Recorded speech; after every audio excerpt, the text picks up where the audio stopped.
За сайн байцгаана уу. За манай нэгэн хэрэглэгчээс нийгмийн даатгалыг 11 болох заавар авъя гэсэн байна.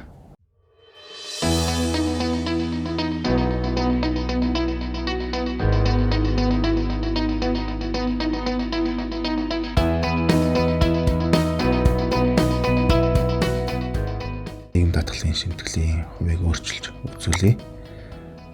За өнөөдөр бол систем руу орлоо. За миний төсөвөд одоо миний хийсэн төсвийн файлууд байна. За одоо би цэцэрлэгийн барилга гэдэг рүү оръё. За одоо мөрдөгж байгаа 13.5% гэсэн байна. За энэ одоо яагаад 13.5% байгааг харъя. Энэ төсөв зохиох дүрм гэж байдаг. Төсөв зохиох дүрмийн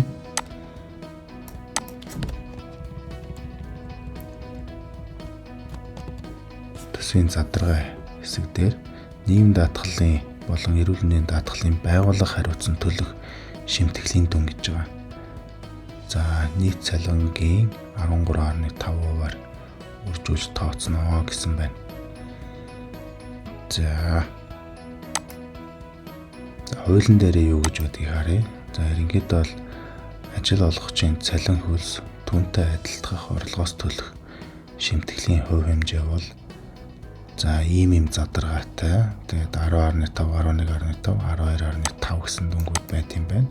За энэ дээр саяны эрүүл мэндийн даатгалын дүн орж ирэхээр 13.5%-аар бодогдож байгаа юм байна.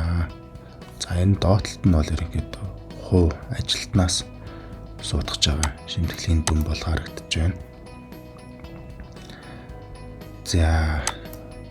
За ингээд энэ 13.5 гэдгийг одоо саяны хэрэглэгчийн өсөлтийн дагуу 11 болгож өөрчилж үзүүлье.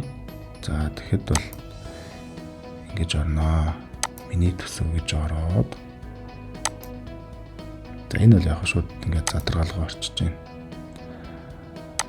Миний төсөв гэж ороод. За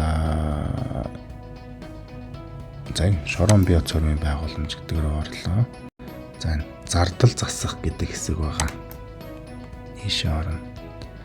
За энэ дээр одоо 13.5 таа. За энийг яг өөрчлөх юм. Энэ төсвийнхөө цалингийн зардлыг хараадах юм. Задрагаан дээр хэд байна? 13.5 байгаа. За энэ дээр бол ингээд 4,943,000 төгрөг зөвхөн энэ бүлэг ажил дээр байна. За энэ нэрэн дээр нь дараад зардал засах гэдэг рүү ороод энийг 11 болгож өөрчлөлөө. Хадгалах товчийг дарлаа. За ингээд хэрхэн өөрчлөгдсөнийг цалин руугаа буцаж орж харъя. За энэ дээр 11 болоод нөгөө 4 сая хэдтэй төгрөг нь 428,000 төгрөг болж өөрчлөгдсөн байна. За энэ тайлангууд дээр маань хэрхэн өөрчлөгдөн PDF дээр харъя. За PDF тайлангуудыг ингээд гүйлгээ харах юм бол саяны дүн маань нийгэм даатгал, эрүүл мэндийн даатгалын дүн маань 11 гээд ингээд ороод ирсэн байна. За Excel дээр хэрхэн өөрчлөгдөх гэдгийг харъя. За энэ маань бүгд томьёотойгоо Excel руу ороод ирдэг болсон байгаа. За ингээд био цорын бүлэг ажлын нийгэм даатгалын дүн маань 11 гээд ороод ирсэн байна. За энэ дүнгээсээ 11-аар бодогдож байна. За ингээд бол бүгд томьёотойгоо ороод ирж байгаа. За магадгүй одоо тухайн төслийн онцлогоос шалтгаалаад нийгэм даатгалын хувь хэмжээг бүр өсгөж бас болно. За ингээд 25 болгож үзье. За энэ дээр бол ингээд хязгаар тогтоосон байна. За тэгэхээр нэг 19% гээд өөрчлөлөө.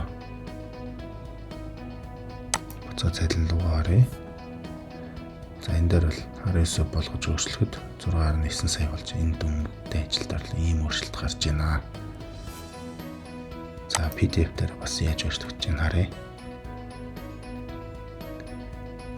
За мөн ялгаагүй бас ингээд 19% болоод өөрчлөгдөж байна. За ерөнхийдөө энэ зардлын дүнгуудыг бол өөрчлөхөд бол их хялбархан үндсэн төсвийнхаа нэрэн дээр дараад зардал засах гээд нийгэм татгалын хувь хэмжээ болон бусад зардлыг хасах юм уу, нэмэх юм уу, тооцох юм уу, тооцохгүй байх юм уу гэдгийг бол хэрэглэгч та өөрөө шийдэхээр байгаа. За, анхаарал хандуулсанд баярлалаа. Асууж тодруулах зүйл байвал чатаар болон комментаар бичиж үлдээгээрэй.